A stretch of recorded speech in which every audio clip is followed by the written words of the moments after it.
Buongiorno, benvenuti al nostro Focus TG. Siamo in diretta, in onda anche oggi fino alle 13:30 per informarvi di quello che sta succedendo in Veneto. Tanta cronaca in Veneto, tante notizie importanti. Sono già arrivati i dati connessi con l'emergenza coronavirus, sia quelli dei contagi che della situazione della sanità, sia quelli delle vaccinazioni. Li vediamo insieme fra pochissimo. Prima di cominciare con la cronaca, una notizia appena arrivata dalla regione del Veneto, è arrivata proprio pochissimi istanti fa, una buona notizia in questo periodo così complicato, perché Luca Zaia dice, per ora tramite un comunicato stampa, stiamo cercando di raggiungerlo per averlo ai nostri microfoni per sentire dalla sua viva voce qualche approfondimento in più, dice che il Veneto sarà bianco anche la prossima settimana. Naturalmente la fascia di rischio più bassa è stata messa sul Veneto dalla cabina di regia, dall'Istituto Superiore di Sanità, dai dati che arrivano. Il rischio, lo sapevamo, è quello di arrivare in giallo sotto Natale. Infatti Zaia dice: pressione alta in questo momento, ma ancora gestibile. Rischio di zona gialla a Natale. Siamo, dice il governatore, in una situazione di pressione che va tenuta sotto controllo, ma che riusciamo a gestire. La prossima settimana il Veneto sarà ancora bianco perché non abbiamo raggiunto il limite del 15% di ricoverati Covid in area medica. Il Veneto infatti in questo momento è fermo all'11% per quanto riguarda questo parametro.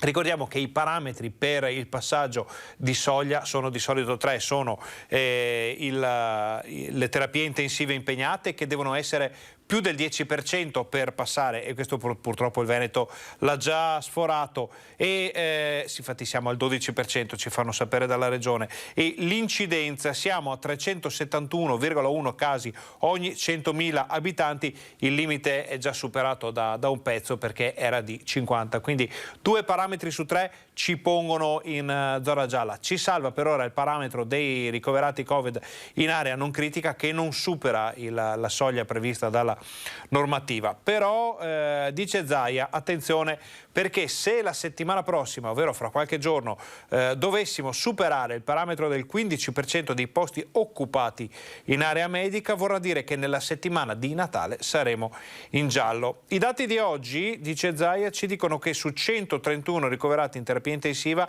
il 78%, questi sono numeri ufficiali nero su bianco da parte del governatore, è composto da pazienti non vaccinati, il 22% da vaccinati. Riportiamo questi dati: su 131 ricoverati in terapia intensiva, 78% sono non vaccinati, 22% vaccinati, quindi una trentina di persone vaccinate sono in terapia intensiva, un centinaio sono i non vaccinati in terapia intensiva. Ipotizzando che l'intera popolazione fosse vaccinata, aggiunge Zaia, avremmo solo 22 ricoverati in questo momento in terapia intensiva, e che in un'ipotetica distribuzione provinciale vorrebbe dire 3 per ogni provincia. Zaia ricorda, la terapia intensiva è il settore che più mette in difficoltà, che più mette sotto pressione il sistema ospedaliero del Veneto.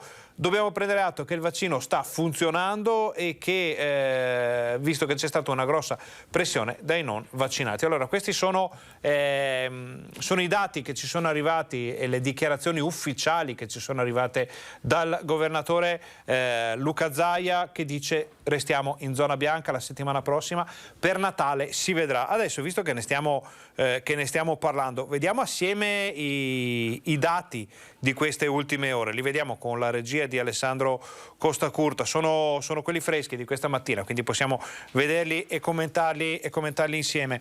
Allora, sono 3.993 i nuovi casi positivi. Le nuove positività riscontrate nelle scorse ore sono quasi 4.000, quindi è il numero più alto di questo ultimo periodo, che porta il numero dei casi attualmente positivi a 45.809. Sono invece 544.000 le persone che sono risultate positive dall'inizio dell'emergenza Covid, e purtroppo c'è da mettere nel conto anche 12.042 decessi connessi molto intimamente con il coronavirus. coronavirus.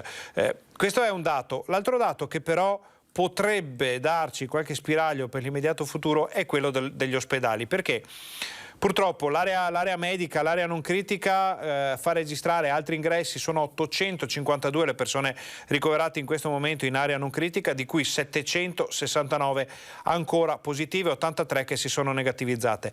Reggono invece le terapie intensive con 130 ricoveri in questo momento, di cui 123 con persone ancora positive, 7 con persone che si sono negativizzate, ma il dato importante è il bilancio rispetto ai giorni scorsi, perché c'è un bilancio positivo di 46 unità in area non critica e invece c'è un bilancio negativo addirittura, ed è una notizia importante in queste ore, di un'unità in terapia intensiva. Purtroppo continua a crescere il numero dei decessi, sono 13 nelle ultime ore, sono dati con cui prima o poi bisognerà fare i conti. Adesso torniamo in studio perché abbiamo un ospite in studio. Abbiamo l'europarlamentare Paolo Borchia, che è venuto con noi, è già stato ospite delle nostre trasmissioni, ma per la prima volta viene in diretta qui con noi per aiutarci a capire un po' di più, per darci la sua lettura anche politica del momento molto complicato che stiamo vivendo. Grazie per essere venuto. Buongiorno, grazie a voi per l'invito. Allora, onorevole, abbiamo visto i dati, so che insomma la situazione qui in Veneto è monitorata strettamente. È arrivata una nota del governatore Luca Zaia che dice: siamo in bianca, resteremo in bianca, forse andiamo in giallo per Natale. Dal suo punto di vista, che invece è un po' più alto, si solleva dal Veneto, è un punto di vista più europeo. Qual è la situazione che stiamo vivendo adesso? La situazione è chiaramente delicata, ma ce lo dicono i dati, non è questione di opinioni. Abbiamo visto che per quanto riguarda i dati in tutta Europa, il nostro paese è fra i paesi che stanno mantenendo una delle medie più alte a livello di popolazione vaccinata, quindi percentuale sulla totalità della popolazione. Altri paesi hanno dati meno brillanti e i risultati si stanno vedendo. Poi chiaramente le preoccupazioni rimangono, perché la stagionalità, e l'abbiamo vista anche l'anno scorso, contribuisce a far sì che il virus faccia aumentare il numero dei casi. Poi chiaramente non nascondiamoci che comunque qualcosa a livello di risultato è stato ottenuto grazie alla campagna vaccinale, una campagna vaccinale che in Veneto è stata organizzata, direi, al meglio delle nostre possibilità. Chiaramente questa seconda ondata però ci dimostra che quello che è stato fatto al momento non è riuscito a scongiurare che si verificassero casi come quelli che si stanno verificando in questi giorni, per cui chiaramente andiamo avanti con la campagna di vaccinazione. Poi se qualcuno avesse delle idee diverse su come uscire dalla pandemia senza ricorrere ai vaccini, si faccia avanti. Onorevole, ci siamo visti qualche settimana fa qui in questo studio per una puntata speciale della nostra linea diretta e avevamo parlato di una situazione che stava per arrivare in modo pesante sulle case degli italiani, ovvero il caro bollette. Naturalmente non solo dal punto di vista delle famiglie ma anche delle aziende, perché il caro bollette non riguarda solo la famiglia di 2, 3, 4 persone che si trova a dover pagare una bolletta molto più cara, e stanno arrivando in questi giorni, ci arrivano anche molte segnalazioni di differenze veramente altissime rispetto all'ultimo periodo, ma riguarda anche le aziende. Sappiamo per esempio sono andate in crisi nel veneziano le aziende del vetro, perché si trovano a dover pagare cifre spropositate per la produzione. Quindi questo, assieme alla carenza di materie prime, comincia a mettere un po' in difficoltà anche il sistema veneto. Ma chiaramente si sta mettendo in linea tutta una serie di elementi che fanno sì che arrivino i nodi al pettine e molto più velocemente rispetto a quanto ci aspettavamo. Quindi già di nostro le aziende venete, le aziende del nord-est comunque sono costrette a pagare dei prezzi dell'energia più alti rispetto alla media comunitaria, molto più alti. Poi in questa fase bisogna pensare alle aziende energivore, pensiamo ad esempio a chi lavora nel comparto del vetro piuttosto che della plastica, delle ceramiche, della produzione del cemento. Ci sono molti comparti che hanno bisogno di molta energia, e sono questi comparti che in questa fase stanno soffrendo più di altri l'aumento dei prezzi dei prodotti energetici. Pensiamo anche alle famiglie magari un po' più vulnerabili, quelle che effettivamente fanno fatica ad arrivare a fine mese, quindi trovandosi una bolletta in alcuni casi anche raddoppiata, sicuramente con queste condizioni poi è difficile far quadrare i conti a casa. Poi, come se non bastasse, purtroppo ieri è arrivata da Bruxelles questa doccia fredda, è una doccia fredda che io aspettavo per martedì della settimana prossima, visto che martedì sarà resa pubblica la proposta di revisione della direttiva sulle performance energetiche degli edifici. È trapelata una bozza che è stata pubblicata ieri da alcuni giornali e purtroppo quello che è uscito non ci è piaciuto, visto che sembra che la Commissione europea voglia andare nella direzione di ostacolare la messa sul mercato sia in termini di vendita che in termini di affitto di quegli edifici, di quei palazzi, di tutti quei complessi che non rispettino determinate caratteristiche energetiche. Quindi cosa vuol dire? Che purtroppo sembra che la Commissione europea non stia più pensando alle problematiche dell'economia, alla disoccupazione che sta aumentando, ma sia impegnata soltanto nella lotta al cambiamento climatico, all'ottenimento della decarbonizzazione entro il 2050, e queste purtroppo sono delle mosse che fanno a pugni con quella che è l'attualità, con quelle che sono le problematiche della nostra gente. Alcune cifre: l'Enea, l'Agenzia per l'Energia e lo Sviluppo Economico, stima che circa il 35% degli edifici italiani siano in classe G, quindi è una classe energetica molto bassa, però stiamo parlando di un blocco che andrebbe ad interessare circa 16 milioni di immobili in tutta Italia. Ho detto 16 milioni. E quanto costerebbe andare a metter mano facendo degli interventi? Le prime stime parlano di 12 miliardi l'anno per 10 anni, quindi 120 miliardi sulle spalle prevalentemente dei privati. A mio modo di vedere sono una cifra inattuabile, anche perché chiaramente quando si va a ridisegnare una direttiva bisogna cercare di trovare una soluzione che vada bene per 27 paesi diversi. In Italia abbiamo un patrimonio immobiliare, specialmente nei centri delle città e nei centri dei comuni, che chiaramente non sono proprio ristrutturabili come si vuole. Pensiamo ad esempio alle facciate di pregio. Oggettivamente io non andrei a fare un cappotto su una facciata di pregio. Esistono soluzioni interne, ma le soluzioni interne poi vanno a ridurre la metratura, e quindi se da un lato si potessero ottenere degli edifici con delle performance energetiche migliori, poi invece si andrebbe a ridurre lo spazio fruibile.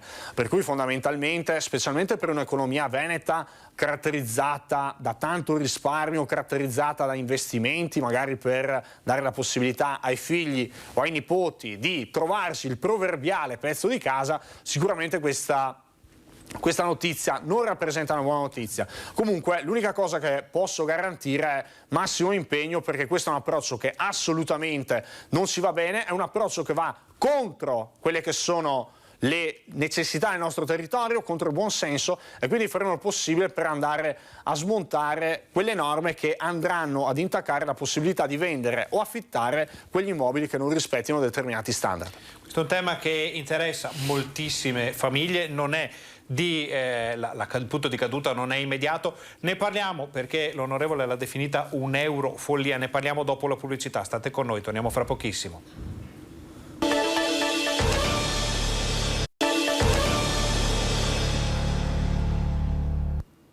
Buongiorno, bentornati al nostro Focus TG. Siamo in diretta anche oggi in onda per informarvi di quello che sta succedendo in Veneto. Siamo in diretta fino alle 13:30 come ogni giorno.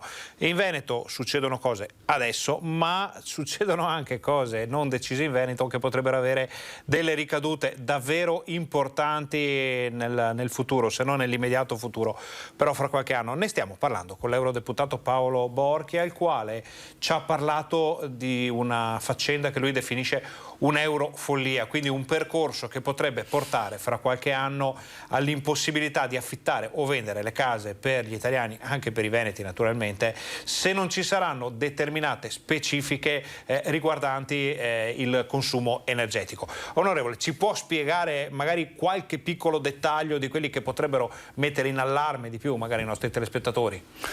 Volentieri, ma si tratta di una direttiva del 2002, poi le direttive europee sono soggette a revisione ogni tot anni. E inizialmente questa era una direttiva che dava qualche indicazione ai governi degli Stati membri per andare a migliorare quelle che sono le caratteristiche delle prestazioni energetiche degli edifici. Purtroppo, lo ricordiamo magari per quanti non avessero seguito una vicenda che sta maturando in queste ore, soltanto ieri alcuni giornali hanno pubblicato un documento che in qualche modo è uscito dalla Commissione europea, perché è un documento che avrebbe dovuto essere stato presentato martedì 14, quindi la prossima settimana, ed è un documento dal quale si evince che la Commissione europea vuole chiedere agli Stati di mettere fuori dal mercato, quindi rendendo impossibile la vendita o l'affitto da parte di quegli edifici che non abbiano determinati standard di risparmio energetico. Per cui la bozza che è stata fatta circolare, è stata trafugata, rubacchiata, definiamola come preferiamo, ma prevede che dal 2027 non si possano più mettere sul mercato edifici che non abbiano almeno una classe E, 2030 una classe D, 2033 una classe C. Leggo perché appunto sono notizie di queste ultime ore.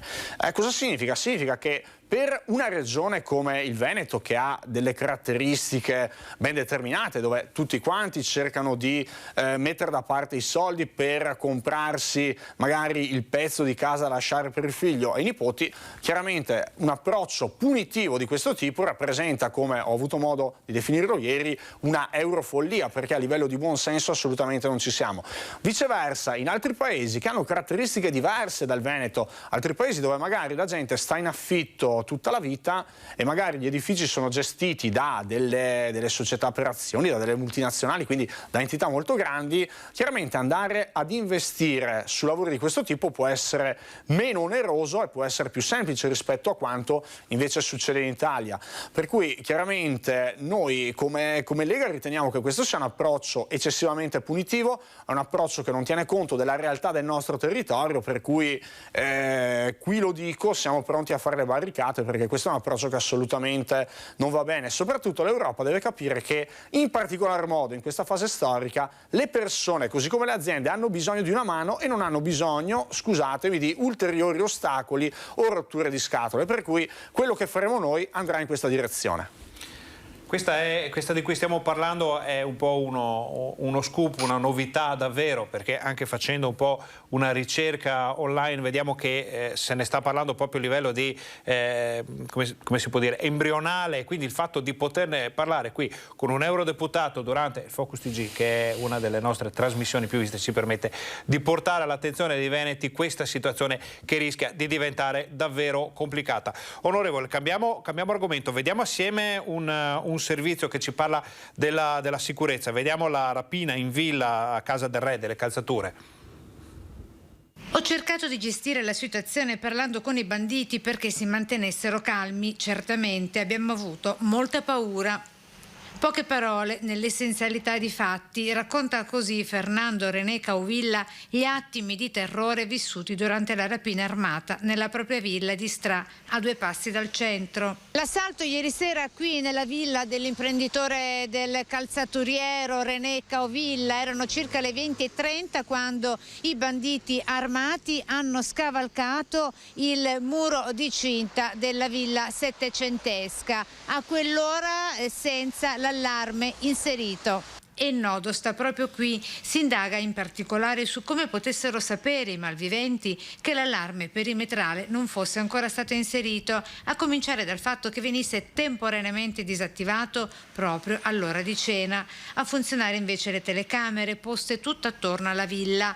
hanno ripreso i 2 uomini armati con i volti travisati da passamontagna scavalcare il muro di cinta della villa ed entrare in casa, sorprendendo il re del calzaturiero della Riviera del Brenta e delle scarpe gioiello conosciute in tutto il mondo, mentre con la moglie Paola e i domestici si stava cingendo a cenare. I banditi armati di pistola hanno chiesto alla coppia di consegnare i valori custoditi in casa, fuggendo con il bottino composto di gioielli e orologi di pregio, con, si presume, la complicità di un terzo, e non si esclude anche un quarto uomo ad attenderli in auto fuori lungo la strada statale.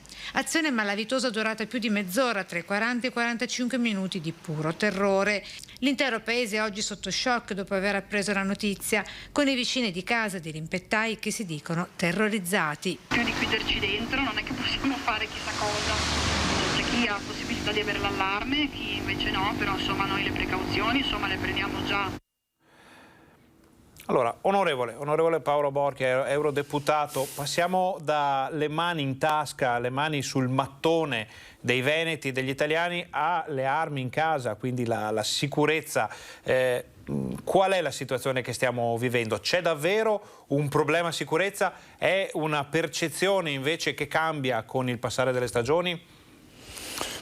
Io ho modo di confrontarmi abbastanza di frequente con rappresentanti delle forze dell'ordine ed oggettivamente il periodo novembre, dicembre, gennaio rappresenta uno dei periodi dell'anno, rappresenta una stagionalità nella quale purtroppo questi episodi intolleranti spesso hanno luogo. Ma il problema è che le cifre purtroppo ci dicono che nelle carceri italiane un detenuto su 3 è di origine straniera, sono cifre del Dipartimento dell'Amministrazione Penitenziaria, per cui fondamentalmente qualche problemino c'è, va fatta una riflessione, perché purtroppo in Italia scottiamo sempre il fatto che l'impianto normativo, l'impianto che dovrebbe dissuadere dal compiere questi atti è ancora un po' troppo deboluccio, perché purtroppo chi fa il delinquente di professione, come tutte le persone che si occupano di una determinata attività, sa benissimo dove andare a colpire. Poi chiaramente sentivo nel servizio che si parlava, tra l'altro è impressionante sentire una persona che è stata aggredita in casa propria rispondere con una voce rotta ed emozionata, e queste sono esperienze che veramente non auguro a nessuno. Però chiaramente sentivo parlare di telecamere, di impianti di videosorveglianza, di impianti d'allarme.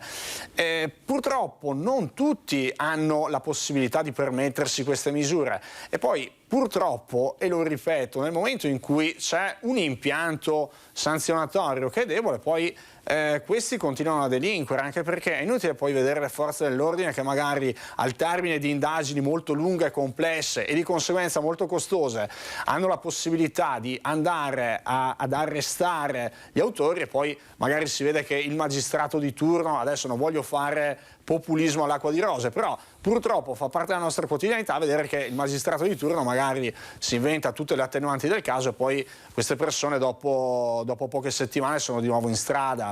C'è da lavorare tanto in Italia, e personalmente io riterrei che questa sia una delle priorità sulle quali andare a tamponare il problema. Si tornerà a parlare quindi di certezza della pena, di tutti questi argomenti che, ricordiamo, si sommano a una situazione davvero complicata che stiamo vivendo ormai da troppo tempo. Allora, adesso incombe la pubblicità, quindi noi ringraziamo il nostro ospite, l'eurodeputato Paolo Borchia, per essere stato qui con noi. Gli diamo appuntamento anche a breve per tornare a parlarci di questa eurofollia, come l'ha definita lui, sì, che potrebbe davvero mettere il mattone dei veneti in seria difficoltà fra qualche anno. L'aspettiamo. È un tema che va seguito, quindi massima disponibilità da parte mia, anzi vi ringrazio per la sensibilità e per l'attenzione che avete dedicato ad un tema che in prospettiva potrebbe diventare molto grave. Buon pomeriggio, grazie. Noi torniamo in studio, ma solo per lanciare la pubblicità. Voi state con noi, torniamo fra pochissimo.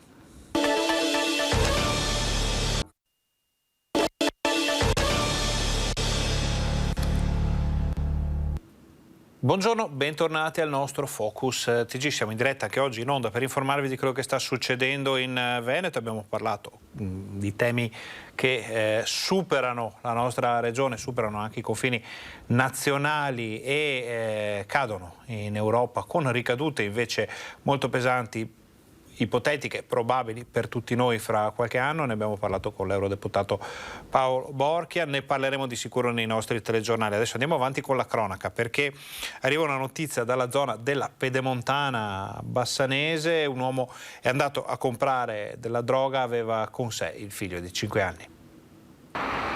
Va a comprare l'eroina e porta con sé il figlioletto di 5 anni. Un operaio 37enne di Enego è stato fermato dalla polizia di Bassano mentre era in macchina con un altro tossicodipendente e il pusher dal quale i due avevano appena acquistato la droga. In auto con loro anche il bambino che ha assistito alla cessione dello stupefacente. Il fatto è accaduto martedì sera intorno alle 19. Gli agenti hanno notato un'auto a Romano con a bordo 2 uomini e l'hanno seguita fino a Semonzo, dove la coppia ha fatto salire una terza persona.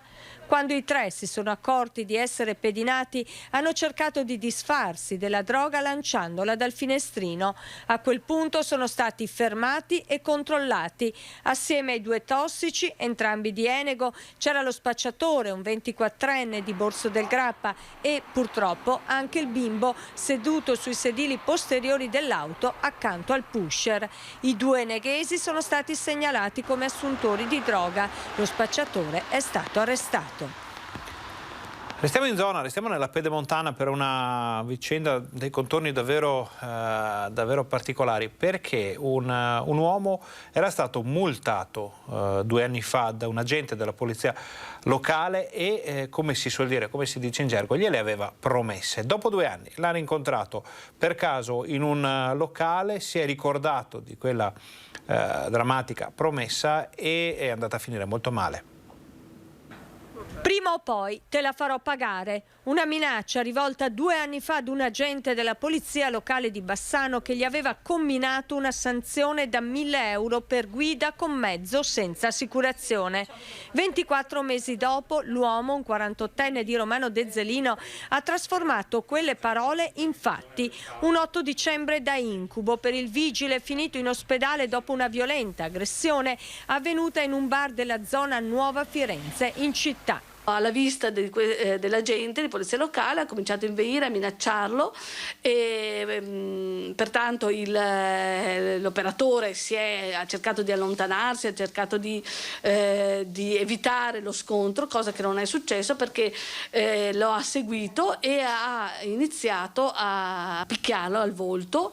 Così l'agente, un 49enne da diversi anni in servizio al comando di via Vittorelli, ha tentato di rifugiarsi dentro il bagno. Continuava a urlare di uscire fuori, che avrebbe finito quello che aveva iniziato. Per cercare di fermare l'uomo è intervenuto anche il gestore del bar. Sul posto sono arrivati sia gli agenti della polizia locale che i poliziotti del commissariato che hanno bloccato l'aggressore. Il ferito è stato condotto in ospedale, il viso gonfio e sanguinante, per lui 10 giorni di prognosi, ma sono in corso accertamenti sanitari.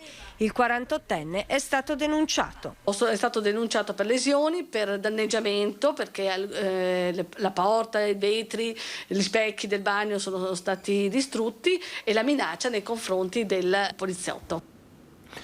Torniamo a parlare di furti, torniamo a parlare di ladri, perché nel Vicentino delle persone che stavano effettuando una razzia in un'abitazione sono stati ripresi in diretta dalle telecamere, sono stati arrestati. È stato grazie alla videosorveglianza che la polizia è riuscita ad incastrare e trarre in arresto 2 ladri. A dare l'allarme martedì sera la padrona di casa, che ha fatto l'amara scoperta in diretta, cioè avvalendosi di un sistema di videosorveglianza controllato da remoto sul suo smartphone, ha assistito al furto in casa sua ad opera di 2 individui. Allertato subito le volanti, che sono arrivate nei pressi dell'abitazione in zona Stichello proprio mentre i malviventi erano ancora intenti a rovistare tra i preziosi da portare via. Alla vista degli agenti, i 2 hanno tentato la fuga, ma sono stati circondati dagli equipaggi poco distante tra via Bedeschi e via Medici, con addosso i gioielli portati via dall'abitazione. Entrambi i romeni sono stati tratti in arresto con l'accusa di furto aggravato in concorso e tradotti in carcere in attesa dell'udienza di convalida. E ora sentiamo la testimonianza di un pescatore di Pellestrina rimasto coinvolto in un incidente nautico. Occhio ai pali galleggianti che affiorano a pelo d'acqua spesso all'improvviso dalla laguna. Sono micidiali, lo racconta Thomas Ballarin, il pescatore di 44 anni di Pellestrina, anche se residente in centro storico, rimasto coinvolto qualche giorno fa in un grave incidente nautico in laguna, lungo il canale degli Alberoni. Alle 10 di sera, presa poco, ho preso un palo che galleggiava a pelo dell'acqua, sono stato sbalzato via dalla barca, per fortuna indossavo i salvavita. La barca si è fermata a una quindicina di metri da me, mi sono tolto i vestiti e sono andato a recuperarla a nuoto, nonostante il trauma cranico, una decina di punti in testa. E una cosa volevo dire, che non sempre finisce così con lieto fine. Non so se magari c'era un ragazzo più giovane, qualcuno con meno esperienza.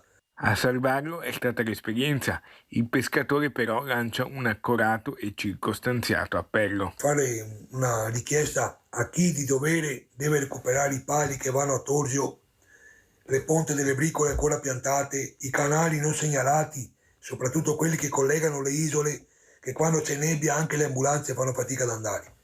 Comunque va, è nata bene e spero che qualcuno sistemi i canali e faccia girare più di qualche barca per recuperare i pali che vanno a Torzio. La laguna va salvaguardata assolutamente, anche con una corretta manutenzione e il giusto senso civico delle persone. Fare un esposto, che la laguna venga pulita e che vengano rimessi i pali in segnalazione della laguna, anche perché, soprattutto per chi gira di notte, è un pericolo molto molto grosso. Ora noi facciamo una brevissima pausa pubblicitaria, state con noi, torniamo fra pochissimo.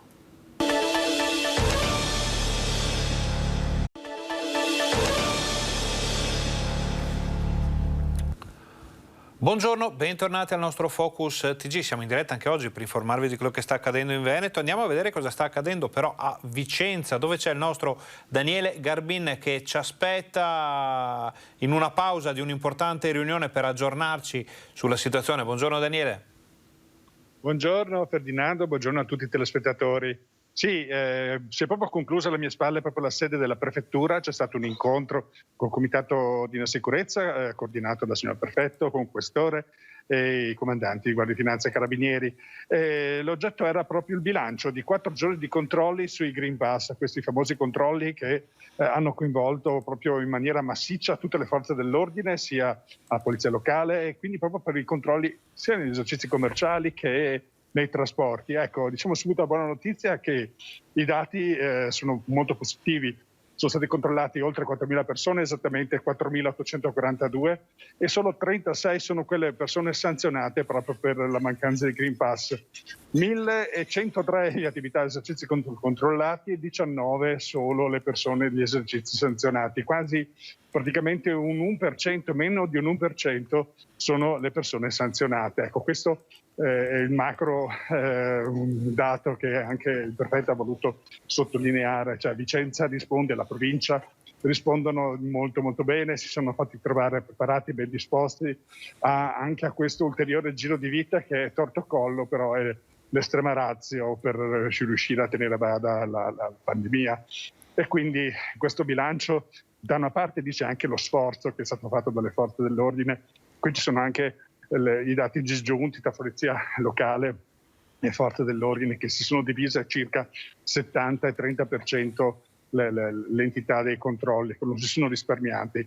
Però ecco, i vicentini hanno accettato di buon grado un focus sui trasporti SVT, che hanno cominciato anche con il controllo con gli steward, hanno anche in questo caso forse ridotto il carico. Ecco, questo è un altro dato che descrive la situazione. Probabilmente a chi non era in possesso del Green Pass regolamentare ha preferito trovare mezzi alternativi per raggiungere scuola e lavoro, e quindi anche questo è un dato saliente, preferisce non entrare in contatto nei mezzi che richiedono l'obbligo del Green Pass. Daniele, ti chiedo però un'informazione sempre collegata a quelli che sono i controlli sulle attività commerciali, sugli esercizi di Vicenza. Allora, diciamo che il ponte dell'Immacolata o quello che è stata un po' la festività dell'Immacolata ha rappresentato un banco di prova. Adesso questo fine settimana è un importante passaggio di avvicinamento al Natale, sono previsti arrivi importanti nelle città del Veneto. Tra l'altro è annunciato annunciato il bel tempo, belle giornate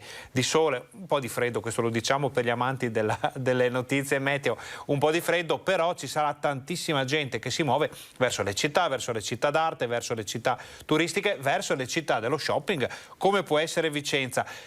C'è stato qualche annuncio in particolare di strette, di ulteriori controlli, di particolare attenzione per i prossimi giorni?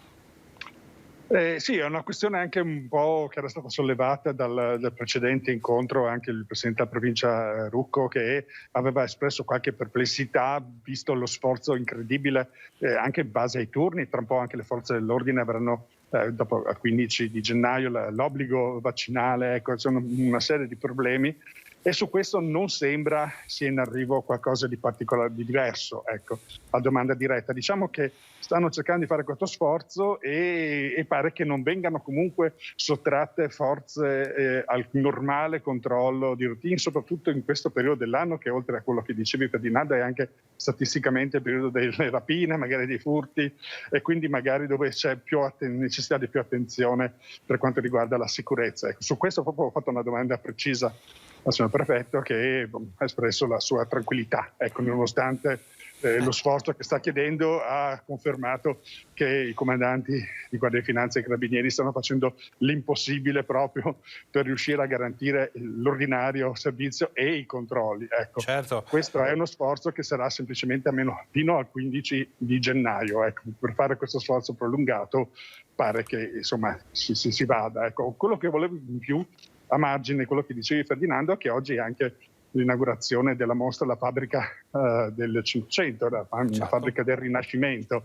Infatti tra un po' vorrei entrare in Basilica, perché proprio c'è stato questo evento e questo proprio richiamerà, come dicevi, l'afflusso di turisti qui a Vicenza, perché veramente è una delle grandi mostre, veramente tra le più attese, direi così, con un focus è Andrea Palladio, ma soprattutto tutto il circuito degli artisti cosiddetti minori, ma comunque radicati nel territorio. E questa è la giornata anche di questo evento. Molto bene, allora questa sera nel TG di Vicenza avremo molte cose, come sempre naturalmente, da vedere, da approfondire, da capire. Naturalmente tutto quello che verrà in più questo pomeriggio lo vedremo nel telegiornale. Intanto grazie Daniele, buon lavoro e buona visita alla mostra del Rinascimento, alla fabbrica del Rinascimento. Grazie Ferdinando, arrivederci a stasera ai telespettatori. Torniamo in studio, allora andiamo avanti, finiamo il giro di cronaca, perché c'è stato un maxi sequestro, ne avevamo parlato ieri appena arrivata la notizia, poi sono arrivate anche le immagini e altre informazioni, un maxi sequestro di botti, di fuochi d'artificio, faccenda che insomma ha messo in allarme molte famiglie, magari qualcuno per il fine anno, qualche famiglia, qualche ragazzino, qualcuno vuole prendersi i botti per fare un po' di rumore e i rischi sono sempre dietro l'angolo. Vediamo il servizio della nostra redazione padovana. Padova, ma anche Campo San Piero, 2 Carrare, Casale di Scodosia. In 6 diversi magazzini la Guardia di Finanza di Padova ed Este ha sequestrato in tutto 458.000 fuochi d'artificio stoccati in modo non sicuro, contenenti ben 5 quintali e mezzo di polvere pirica, peso complessivo di oltre 5 tonnellate. Erano nascosti per esempio dietro ad altri prodotti infiammabili senza la giusta distanza di sicurezza e le precauzioni per la prevenzione incendi. Niente manichette né estintori previsti dalla legge per la capacità esplosiva della polvere pirica. I 4 rappresentanti legali delle aziende coinvolte sono stati denunciati per commercio illegale di materiale esplodente e omissione colposa di cautele contro disastri o infortuni sul lavoro. I finanzieri hanno scoperto anche 2 ditte di materiale elettrico che distribuivano luminarie natalizie senza rispettare la normativa europea e nazionale sul commercio di prodotti a bassa tensione elettrica. Ritirate dal mercato 1.300.000 luminarie non a norma, perché non avevano del tutto o in parte le etichettature e le informazioni sul surriscaldamento. I 2 amministratori di queste attività sono stati segnalati alla Camera di Commercio perché applichi la sanzione amministrativa di legge. Il valore di fuochi d'artificio e luminarie sequestrati è di 400.000 euro. Restiamo a Padova, c'è ancora cronaca che ci arriva dalla provincia perché c'è stato un incidente questa mattina e i vigili del fuoco sono intervenuti per soccorrere una donna rimasta ferita. L'incidente, vedete dall'esito impressionante, è avvenuto in via Rusteghello a Piove di Sacco. Quest'auto, alla quale era guida una donna, si è schiantata, vediamo se riusciamo ad avere l'immagine, eccola qui, contro questo escavatore. Il dettaglio che fa più impressione è che parte del paraurti della vettura è rimasto incastrato su questa benna. Il rischio gravissimo corso dalla donna pare sia scongiurato dalle condizioni di salute che non sarebbero gravi. Comunque poi la nostra redazione padovana si occuperà di raccogliere tutte le informazioni anche su questo incidente. Allora chiudiamo il giro di cronaca e vediamo se riusciamo a vedere assieme, visto che prima avevamo dato un'occhiata ai dati della situazione dell'emergenza Covid dal punto di vista dei contagi e della pressione sulla sanità, vediamo perché dovrebbero essere arrivati anche i dati dei vaccini, che sono sempre molto importanti. Allora vediamo di vederli assieme, eccoli qua, sono arrivati anche questi pochi minuti fa in redazione. La buona notizia è che il numero delle vaccinazioni in Veneto cresce davvero in modo notevole, sono 47.141 le dosi somministrate nella giornata di ieri. Questi sono infatti gli ultimi dati aggiornati a mezzanotte, quindi ci mostrano una situazione davvero recente. Le prime dosi sono 2.980, anche questo è un buon numero rispetto a quello che si era visto in precedenza. I cicli completati, ovvero le seconde dosi, sono 1.872. È naturale che questo dato sia più basso rispetto agli altri perché l'onda lunga sta portando avanti le prime dosi e le addizionali booster, che sono addirittura 42.236, la gran parte, se non la quasi totalità delle dosi inoculate nella giornata di ieri erano terze dosi addizionali booster. Il Veneto ha fornito il 95,7% delle dosi a disposizione, comincia scarseggiare, non è la parola esatta, però ci potremmo avvicinare a qualche piccolo problema in futuro se si andrà avanti con queste medie. Poi vediamo, queste sono le percentuali dei vaccinati rispetto però alla popolazione totale, quindi 3 milioni e 7 equivalente al 77,6% per quanto riguarda la prima dose, 3 milioni e 6 e 90 per quanto concerne la seconda dose, ovvero il 76% della popolazione, il 78% ha una dose più la prenotazione e il 17,4%, ovvero 843.000 persone, hanno la dose addizionale, il booster. Con i dati che vediamo qui è presumibile pensare che in 4-5 giorni, quindi per la metà della settimana prossima, si arrivi al 1 milione di persone con la terza dose. Vediamo però questo dato che è un po' più completo perché riprende le vaccinazioni rispetto alla popolazione vaccinabile, dato che è destinato a cambiare perché sappiamo che fra pochissimi giorni si partirà con la vaccinazione anche dei ragazzini, dei bambini fra i 5 e gli 11 anni. Ci sono i pediatri che stanno lavorando su questo argomento assieme alle ULS, ne sapremo di più nelle prossime ore. Allora, l'86,1% dei veneti vaccinabili alla prima dose, l'84,4% sempre dei veneti vaccinabili alla seconda e il booster, la terza dose, l'addizionale, tocca il 19,3% dei veneti. Importante notare ad esempio che il 100% degli anziani degli over 80 ha già la prima dose, il 98,9% ha già la seconda e in prospettiva di prenotazione gli anziani sono tutti coperti. Più di metà degli over 80 veneti ha già fatto anche il booster, quindi è come sempre una risposta esemplare da parte di queste fasce della popolazione. Vediamo come si sta muovendo l'ultimo grafico, che è quello dei numeri. Vedete che stiamo risalendo ai livelli di luglio, giugno, quindi con molte vaccinazioni, dato importantissimo perché ci permette di far capire che la campagna vaccinale è ripartita e aspetta ora al varco tutte quelle che sono le nuove situazioni che potrebbero crearsi con le vaccinazioni dei bambini, con l'arrivo di numeri importanti anche per la terza dose e naturalmente la la seconda dose per chi ha scelto di aderire alla campagna vaccinale con l'arrivo del Super Green Pass solo qualche giorno fa. Allora, detto questo, noi facciamo l'ultima pausa pubblicitaria, torniamo fra pochissimo, siamo in diretta fino all'1:30, voi state con noi.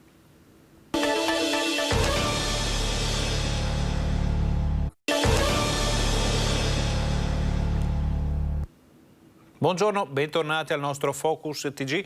Siamo anche oggi in onda in diretta fino alle 13:30 per informarvi di quello che sta succedendo in Veneto. Apriamo, dopo aver parlato di cronaca, di varie situazioni anche di cui parleremo stasera, vi ricordiamo il tema dell'eurofollia, così definita dall'eurodeputato Paolo Borchia, per cui l'Europa potrebbe impedire la vendita e l'affitto di abitazioni in futuro, naturalmente che non rispondano a una serie di certificazioni energetiche molto dettagliate e anche molto costose per i proprietari, quindi un tema di cui parleremo di sicuro nelle nostre edizioni di telegiornale. Adesso parliamo dell'emergenza Covid, vediamo qual è la situazione a Padova con la notizia che i punti prelievi dopo l'attacco hacker potrebbero essere riaperti fra qualche giorno.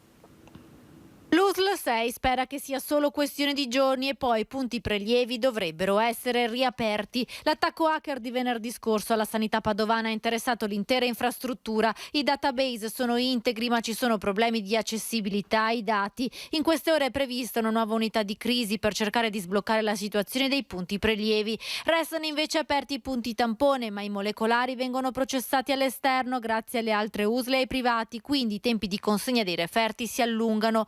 Il virus che ha infettato i PC dell'azienda sanitaria padovana è al vaglio degli esperti di cyber security che stanno bonificando tutti i dispositivi. Per sostenere il lavoro massiccio dei tamponi, l'USL 6 potrebbe richiedere anche l'aiuto dell'esercito. Intanto, a fronte dei contagi davvero molto alti, anche se la curva è in appiattimento, si sta spingendo sulle vaccinazioni. Tra il 6 e il 7 di dicembre sono state fatte più di 18.500 vaccinazioni, di queste 1.634 sono prime dosi, che dal 1 di dicembre sono state più di 5.000. Il 15,4% dei padovani ha già ricevuto la dose booster, il 78,3% è coperto con le prime 2 dosi. Fino a febbraio ci sono più di 78.000 posti liberi. L'USL 6 si sta preparando per la vaccinazione ai bambini 5-11 anni. Il 90% dei pediatri ha già assicurato piena collaborazione per le somministrazioni in ambulatorio e negli hub vaccinali. Nei prossimi giorni verranno spiegate le modalità di prenotazioni, ma potrebbero essere gli stessi pediatri a contattare le famiglie. Per quanto riguarda le scuole, sono 158 le classi in quarantena. Il contact tracing è difficile a causa dell'hackeraggio, ma non risultano cluster. Bene la situazione delle case di riposo, dove la copertura vaccinale è del 99%. Ci sono 5 contagi in 5 strutture, casi isolati e tutti asintomatici. Per quanto riguarda i ricoveri, gli ospedali stanno fronteggiando la fase 3. 21 pazienti in terapia intensiva, 77 in area medica. Nuovi posti letto sono pronti per essere attivati a Schiavonia, Cittadella e Piove di Sacco. E visto che la nostra collega ha nominato nel servizio Schiavonia, vediamo la situazione di quello che ormai è a tutti gli effetti sta diventando un Covid hospital. È piena fase 3 in tutto il Veneto. Gli ospedali riuniti Padova Sud, Madre Teresa di Calcutta stanno progressivamente diventando Covid hospital. Il dettaglio delle chiusure in corso lo condivide il sindaco di Monselice, Giorgia Bedin. È chiuso il pronto soccorso, trasformato in punto di primo intervento e con la conseguenza della chiusura un po' di tutti i reparti. Ne rimarranno aperti 4 che sono l'oncologia, la dialisi, il materno infantile e la psichiatria. Però noi ci siamo già organizzati e abbiamo già richiesto per lunedì un incontro del comitato dell'esecutivo del comitato. Chiedono un doppio accesso all'ospedale i sindaci per pazienti Covid e non Covid. La struttura è adeguata. Il problema, secondo i sindacati, è diverso. Purtroppo è una chiusura annunciata, sono mesi che noi abbiamo chiesto alla Regione e all'USL di assumere personale in previsione di una futura quarta ondata e puntualmente la quarta ondata è arrivata ma il personale non è arrivato. Si attende il concorso infermieri, spiegano i sindacati, la graduatoria per il personale OSS esiste già. Il piano di emergenza prevedeva una ripartizione tra i vari ospedali, continuano. Ai cittadini preoccupati si aggiungono le preoccupazioni di chi qui lavora. I lavoratori ovviamente stanno vivendo una situazione di estrema difficoltà, perché questa è la quarta ondata e 4 ondate sono complicate, perché ricordiamoci che lavorano sempre bardati dall'entrata all'uscita ed è veramente complicato e mentalmente i lavoratori fanno grossa fatica. Dall'altra parte un territorio che è per l'ennesima volta senza la sanità. La riorganizzazione sta avvenendo in queste ore, disorientati i cittadini, disorientati gli operatori. Alla redazione segnalano casi diversi, come quello di un paziente in attesa di un esame Holter, prima accolto in ospedale, poi rimandato a casa senza né un nuovo appuntamento né un'indicazione su come muoversi. La battaglia dei sindaci non si ferma qui, insomma noi continueremo a lavorare perché sia garantito il diritto alla salute dei cittadini che abitano questo territorio, che sono quasi 200.000 e che si servono appunto di questo ospedale per ogni necessità. A Schiavonia pronti da subito 12 più 4 posti di terapia intensiva, cui potrebbero aggiungersene altri 8 e 116 posti di malattie infettive. Anche all'ospedale di Cittadella sono pronti 18 posti di terapia intensiva e 54 di malattie infettive. Se si arrivasse alla fase 4 a questi ospedali potrebbe aggiungersi Piove di Sacco. Campo San Piero sarà l'ultimo, spiega il direttore sanitario dell'ULSS Aldo Mariotto, per garantire assistenza anche ai pazienti non Covid. Nella Pedemontana l'azienda sanitaria si è trovata davanti alla necessità di fare alcune scelte importanti, come il blocco delle visite ai degenti da parte dei parenti, l'istituzione di nuovi posti letto dedicati al Covid, insomma molte scelte. Vediamo quali. Il coronavirus rivoluziona l'attività della sanità nel Bassanese. Fra aumento di posti letto dedicati ai pazienti Covid, attivazione di nuove aree d'emergenza, la trasformazione di una struttura in Covid Hospital, il rallentamento dell'attività chirurgica e lo stop alle visite dei pazienti da parte dei parenti e amici. Non si ferma l'emergenza Covid nell'area dell'ULSS 7 Pedemontana.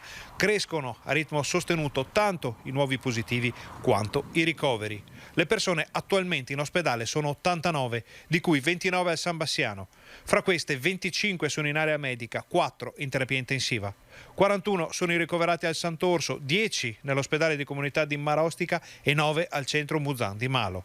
Nella sola giornata di mercoledì i nuovi positivi sono stati 357 a fronte di 2.470 tamponi.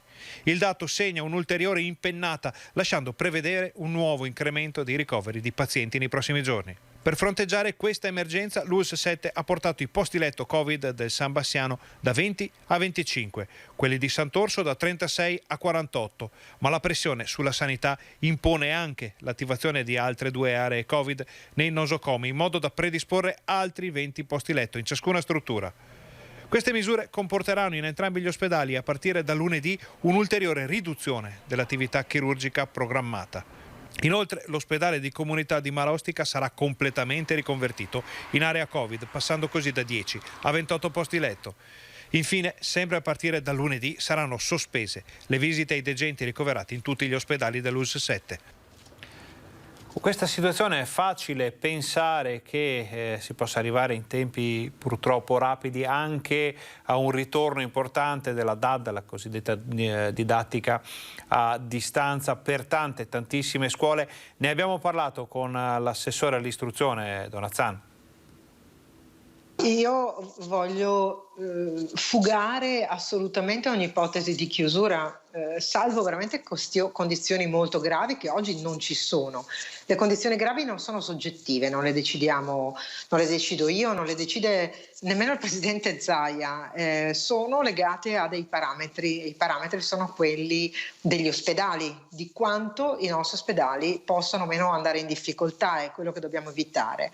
Però io la penso come il Premier Draghi in questo caso, che ha bloccato un'iniziativa del Ministero della Salute, legato anche al fatto che il Ministero dell'Istruzione stesse dicendo: guardate che abbiamo difficoltà con i tracciamenti che ci imponete, cioè che vengono imposti dal CTS, perché tutto deriva dalla parte sanitaria. Io la penso come Draghi, penso che non si debba chiudere. Gli insegnanti sono tutti vaccinati, larga parte di giovani sono anch'essi vaccinati, la larga parte della popolazione in Veneto è vaccinata. Allora io spero che questo serva appunto per non mandare in difficoltà gli ospedali, ma questo non significa chiudere le scuole. Ci sono altre preoccupazioni, quelle da parte dei comuni per nuove manifestazioni che potrebbero arrivare, manifestazioni di protesta che potrebbero arrivare nei prossimi giorni fra città dedicate in questo periodo allo shopping, magari alla ripresa dell'economia, situazioni complesse sotto il punto di vista anche della gestione. Il sindaco di Padova chiede lo stop ai cortei Novax. Quasi 1.500 nuovi contagi in 48 ore nel Padovano, numeri altissimi che fanno sfiorare i 10.000 casi attualmente positivi in tutta la provincia. La preoccupazione è alta tra le autorità per il possibile passaggio in zona gialla e il sindaco di Padova, Sergio Giordani, invita i cittadini alla prudenza. Potrebbero presto arrivare nuove iniziative a tutela della cittadinanza. Siamo molto attenti, bisogna fare qualcosa per fermare. Meno cene, meno amici, stiamo attenti perché sta aumentando in maniera importantissima. Sono un po' preoccupato. Ho intenzione di fare qualcosa assieme alle autorità. Serve agire con decisione e mettere un freno drastico alle continue manifestazioni Novax che rappresentano un autentico problema di salute pubblica, dice Giordani. È quindi mio dovere dirlo forte, non sono più tollerabili eventi che mettono a rischio la salute di tutti con il virus che rischia di dilagare e la stragrande maggioranza dei cittadini che fa sforzi enormi si vaccina e chiede in maniera sacrosanta protezione, salute e futuro, precisa il sindaco in una nota pomeridiana che anticipa il Comitato per l'Ordine e la Sicurezza Pubblica. Quasi in risposta a queste ultime notizie arriva la conferma che domani, sabato 11 dicembre alle 15, in piazza Sartori a Padova ci sarà una manifestazione organizzata da Veneto No Green Pass. Si parla di questa manifestazione di cui vedete la locandina, e c'è da capire come poi si svolgerà. Pare che si svolgerà in forma del tutto statica. Allora, in attesa di un collegamento con la nostra Luisa Bertini che ci ha confermato di poter entrare con le ultime novità da Padova, visto che eravamo a Padova, rimaniamo in città. Vediamo se riusciamo ad avere un collegamento, anzi vediamo prima il servizio sui problemi che ci sono stati ai punti tampone nella Marca trevigiana. Quando che si in ultima, altra mattina dall'incrocio dei Stiori arrivare a bere il caffè, qua lo impiega 25 minuti. Qualche giorno ci sono difficoltà, sì, perché è bloccata la tangenziale e quindi sia in entrata che uscita dalla città non si passa. L'altra faccia delle code dirette ai Covid Point è quella del commercio. A San Giuseppe il traffico spesso in tilt ha creato disagi alla clientela e quindi agli operatori. Ci sono dei giorni che c'è molto traffico, per esempio lunedì o martedì, adesso non so, lunedì penso che c'era la strada bloccata fino al cavalcavia. Qualcuno dopo, quando vede il traffico, torna indietro, però sì, quelli di zona qua ce ne sono. Vengono a piedi. Certo, sottolineano altri, ci sono stati periodi ben peggiori e la vaccinazione è comunque una garanzia anche per gli affari. Qui il traffico ce n'è sempre stato tanto e quindi non è cambiato rispetto agli anni scorsi, assolutamente. Certo, non siamo in lockdown per fortuna la gente si è vaccinata e quindi diciamo che la strada è come al solito scorrevole, tranne nelle ore di punta, che vabbè, ci sono i soliti problemi. Resta l'assalto al vicino Covid Point dell'ex dogana, tanti genitori con figli, quasi 600 le classi della Marca sottoposte a isolamento e quarantena, un contagiato su 3 è un bambino. Io vengo da Mogliano, sono partita alle 10:15 e adesso mezzogiorno meno 10, sono arrivata qua più o meno 10:40, ero fuori però in coda in fondo. No, io sono venuto perché dovevamo fare un tampone per rientro a scuola. Io ho l'appuntamento oggi per la bambina. Copione del tutto simile alla zoppa Sarena di Conegliano, con il sindaco Fabio Chies pronto ad adottare nuove soluzioni per evitare l'intasamento della vicina rotatoria sulla Pontebana. Una cosa è certa, serve trovare una soluzione sostenibile anche in vista delle festività e dell'aumento di traffico. Andiamo da Luisa Bertini che ci aggiorna su tutte le novità padovane. Buongiorno Luisa. Sì, buongiorno a voi. In primis questa stretta sui Novax, perché ieri pomeriggio c'è stato il comitato per l'ordine e la sicurezza in cui il sindaco Sergio Giordani ha fatto una richiesta, diciamo, ferma, precisa e diretta, e quindi di evitare questi cortei Novax che oramai da 28 settimane di fila paralizzano la città, il centro cittadino, e mettono anche a rischio la salute dei cittadini. Quindi, diciamo, la richiesta nasce proprio dalla necessità di tutelare la salute e la sicurezza dei cittadini. Vi leggo testualmente quanto è emerso, quindi la dichiarazione del prefetto che appunto ha accolto parzialmente questa richiesta, perché dice: il comitato, sentita la voce del sindaco, in qualità di autorità sanitaria, auspica questo intervento sulle manifestazioni e in sostanza diciamo, verranno valutate di volta in volta le misure e le iniziative e anche il consenso se poterle esercitare o meno. Dall'altro fronte, il fronte dei Novax, diciamo, annunciano un'altra manifestazione che sarà statica domani in piazza Sartori. Questo al momento è tutto. Il collega Guido Barbato è sulle tracce anche del sindaco Giordani, che sicuramente darà ulteriori informazioni che sentiremo poi all'interno del TG. Molto bene, grazie Luisa. Se ci saranno altre novità non esitate a contattarci, siamo per un'altra decina di minuti in onda in diretta e sempre disponibili a dare le ultime notizie ai nostri telespettatori. Grazie, buona giornata. Grazie a voi. Torniamo in studio, torniamo da Luisa Bertini, perché è suo questo servizio che stiamo per vedere, la presentazione della campagna vaccinale per quanto riguarda i bambini fra i 5 e gli 11 anni in provincia di Vicenza. Vaccinazione ai bambini 5 e 11 anni, si parte il 16. Ad annunciarlo l'Ulsotto Berica, che metterà a punto 10 linee vaccinali dedicate a Torri di Quartesolo, coadiuvate da pediatri di libera scelta. Servizio che riguarda un bacino di 31.413 bambini, compresi in questa fascia d'età nel territorio dell'ULS. Situazione, quella delle scuole, che preoccupa, specie nelle scuole di infanzia e nelle primarie. Ad oggi abbiamo 48 classi in quarantena per appunto contagi dei ragazzi, che rimangono adesso il problema più serio, perché dai ragazzi poi si infettano gli adulti a casa. Situazione che mette a rischio anche il contact tracing. Per intensificare anche il fronte dei tamponi scatta da domani un'altra importante novità per i ragazzi di rientro a scuola. Si sta lavorando per intensificare i tamponi, chiaramente, ed essere molto rapidi nell'effettuazione dei tamponi. E questo lo dico oggi perché con la Regione si è preso questo accordo e da domani sarà possibile fare il tampone di rientro a scuola, tampone rapido anche dai pediatri in libera scelta. Contagi che aumentano in generale, con 1.476 casi nell'ultima settimana. Ad oggi 98 i ricoverati per Covid, di cui 18 a Noventa, 16 a Valdagno e gli altri al San Bortolo. 7 persone in terapia intensiva, di cui 6 non vaccinate, con età media sui 60 anni.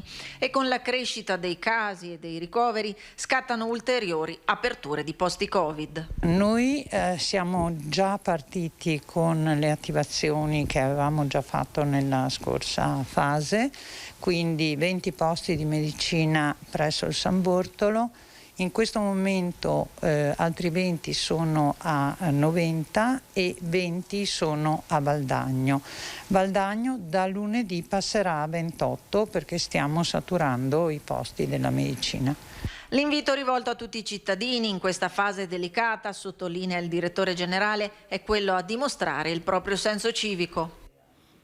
Ci spostiamo nella Marca trevigiana perché c'è un'area, quella un po' a ridosso delle montagne, l'area della pedemontana trevigiana, in difficoltà in questo periodo.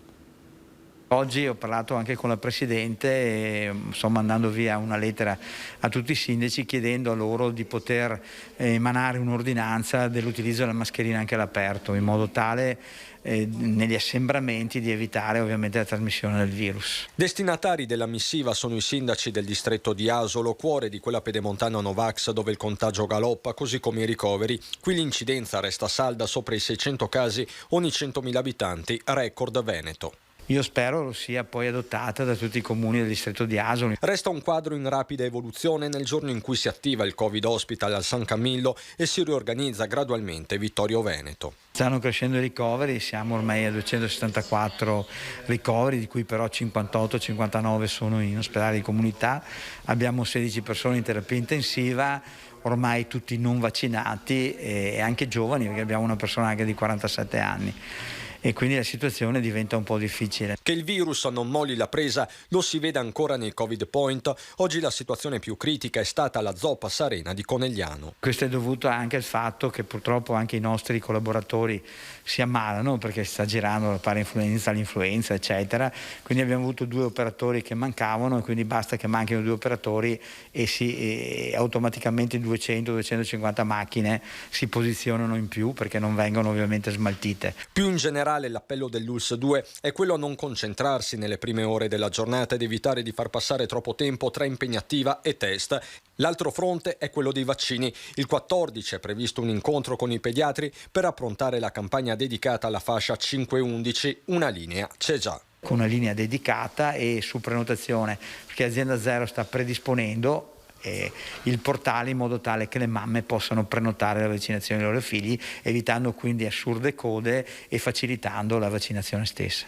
Individuato un nuovo hub vaccinale a San Vendemiano, partirà la prossima settimana e consentirà di arrivare all'obiettivo target delle 9.000 somministrazioni al giorno nella Marca. Certo, resta il problema di sempre, la carenza di personale. Qualche unità è stata messa a disposizione dal generale Figliuolo. Benazzi ringrazia, ma al momento è una goccia nel mare. Arriveranno 3 medici e 5 infermieri oggi e il 17 altri 3-4 medici e 5 infermieri. Un aiuto soprattutto per il tracciamento potrebbe arrivare dal personale medico dell'esercito, già usato nelle settimane più dure della pandemia. Ci auguriamo appunto che ci arrivi un forte aiuto da parte dell'esercito in modo tale così da stemperare un po' il carico di lavoro dei nostri operatori. E nell'Asolano qualcuno ha già firmato l'ordinanza per le mascherine. L'aveva annunciata e ora eccola, nero su bianco l'ordinanza che il sindaco di Asolo Mauro Migliorini ha firmato in tarda mattinata dopo un tavolo tecnico. Si tratta del primo provvedimento di questo tipo adottato nell'area dell'Asolano, una delle più colpite da questa nuova ondata di contagi, con un'incidenza di 619 casi per 100.000 abitanti. 4 i punti inseriti nel provvedimento, in vigore da domani fino al 15 gennaio 2022. È fatto obbligo di indossare anche all'aperto i dispositivi di protezione individuale, mascherine, in tutto il territorio comunale, ove non sia possibile il rispetto della distanza interpersonale di 1 metro. Il secondo punto riguarda l'obbligo di indossare mascherine FFP2 in occasione di qualsiasi tipologia di eventi aperti al pubblico che si svolgano in locali al chiuso. Cioè teatro da sala consigliare, altre sale di proprietà del comune dove sono in programma interventi culturali, può essere il concerto anziché la rappresentazione teatrale, anziché la presentazione di un libro e via dicendo, devono tutti indossare la mascherina FFP2. Altro punto introduce l'obbligo di indossare la mascherina per consumazioni al tavolo anche all'aperto negli esercizi pubblici. Se io vado al bar o al ristorante X e mi siedo in attesa dell'ordinazione, devo indossare la mascherina finché non inizio a mangiare. Da domani poi è applicata la riduzione all'80% della capienza delle sale comunali al chiuso. Poche semplici regole che si sono rese necessarie alla luce dell'incremento di contagi tra la popolazione.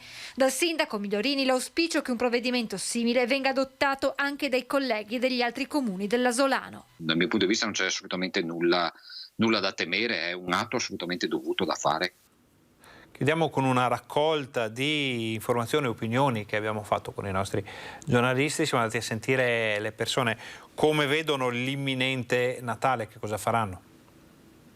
Natale Covid, il numero dei contagiati purtroppo aumenta. Che Natale sarà? Come l'anno scorso. Non che c'è più niente ormai da comunque proseguiamo così, sperando che vada sempre meglio, dai. Un Natale di rimanere dentro casa, tutto lì. State organizzando pranzi con la famiglia, qualcosa? Sì, a casa però, basta stare in famiglia, avere la famiglia vicina è il più importante di tutto. Però siamo presi così, bisogna restare alle regole. Noi siamo di Bari e lavoriamo proprio in un ospedale, maxi emergenza. Voi che siete in prima linea, che Natale passerete? Noi lo passeremo lavorando il Natale, quindi con i pazienti Covid. Siamo lì, facciamo compagnia a loro. Siamo positivi, ma speriamo che vada bene, dai. Fiduciosi? Fiduciosi, è vero. Sì, dai. Lei come lo trascorrerà? Già qualche... famiglia, sì, in casa, qui, con tutti i miei familiari. A casa, tranquillamente, speriamo bene che le vaccinazioni continuino e che tutto si risolva. Speriamo, insomma, dai.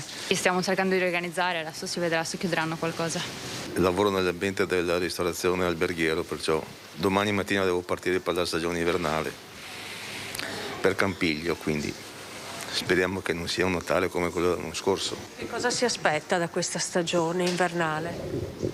Aspettate, dopo 2 anni che siamo chiusi, spero almeno di arrivare fino a marzo lavorando. Siamo tutti presi veramente male perché non vedo soluzioni per il momento almeno. È triste ancora, chissà che qualcuno si convinca, che faccia un passo in più. Lei sta programmando qualcosa, sta organizzando qualcosa? In famiglia. Questa era l'ultima notizia del nostro Focus TG. Ringraziamo tutti i nostri colleghi che ci hanno permesso di portare nelle vostre case le ultime notizie dal Veneto. Ringraziamo Renzo Rigoni e Alessandro Costacurti in regia. Ringraziamo voi per essere stati con noi fin qui. Vi diamo appuntamento a TG Bassano, a TG Vicenza di questa sera con tutte le altre informazioni, con tutto quello che i nostri giornalisti stanno raccogliendo sul campo. Vi auguriamo un buon pomeriggio.